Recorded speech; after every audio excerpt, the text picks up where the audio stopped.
Hello, it's Mr. Standridge here, and today we are going to talk about Sora. Sora is the program we use to check out books from our library. You can also use it to check out books from the public library if you have a library card from there. So the first thing we need to do is go to self-service. Remember, you have two choices for self-service. You have the color one and the black and white one up here. If one of them isn't working, you can use the other one. I usually prefer the color one because you can search in it. Otherwise, you have to scroll down on the black and white one. So I'm going to type in Sora, and it's actually called Sora by Overdrive.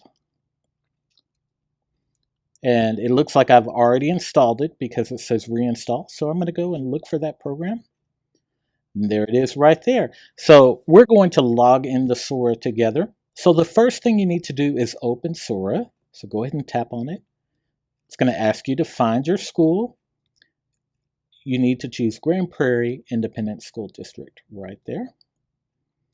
Then it's going to ask you to use this drop-down menu to find your school, and you're going to choose Grand Prairie ISD again. And then you're going to click on Sign In using Grand Prairie ISD. If you get this pop-up, please hit Continue. Don't hit Cancel. And when you hit Continue, your login screen will pop up. We're going to use the top choice, which is GPISD Active Directory. I'm going to click on that. Now, your Active Directory login is your login you use to log into most things. So your username is going to be your ID number. So I'm going to type an ID number in here.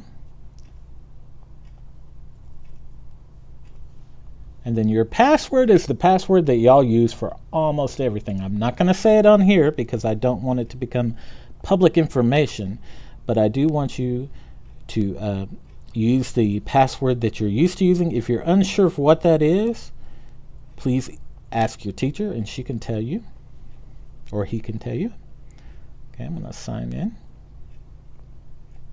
And that's it. That's the way you log into Sora. Once you're in, you will see all kinds of neat collections on the front page. We change those pretty often. But I want to take you to a place where you're always guaranteed to find a book that's an available book. Sometimes kids get frustrated because they type in a search. For instance, I might click the search bar up here and type in Dog Man, which, here's the thing about Dog Man. Every single kid in the district wants that book, so they're often not available.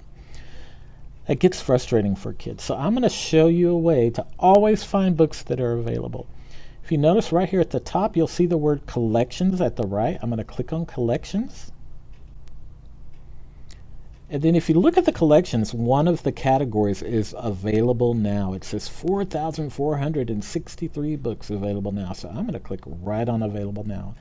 Now you can scroll through these books, and these are all books that are available to check out right now. You do not have to wait. You can get them without being on a waiting list. So I'm just going to choose one. Let's choose this stink book right here. Okay, in order to read the book, I need to hit borrow. It's just like the library. You don't get to keep the book. You have to borrow it. So I'm going to hit borrow.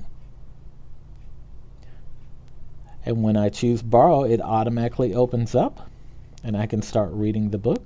Flip through the pages just like you would a normal book. You can add a bookmark. You can highlight. You can do all kinds of cool things. Once you're in a book, sometimes kids don't know how to get out. So if you click on the book, I'm just tapping on it with one finger. There's a close button. I'm going to hit close. And then sometimes it's hard to figure out how to get back to your book. If you notice at the very bottom, there's an icon called shelf.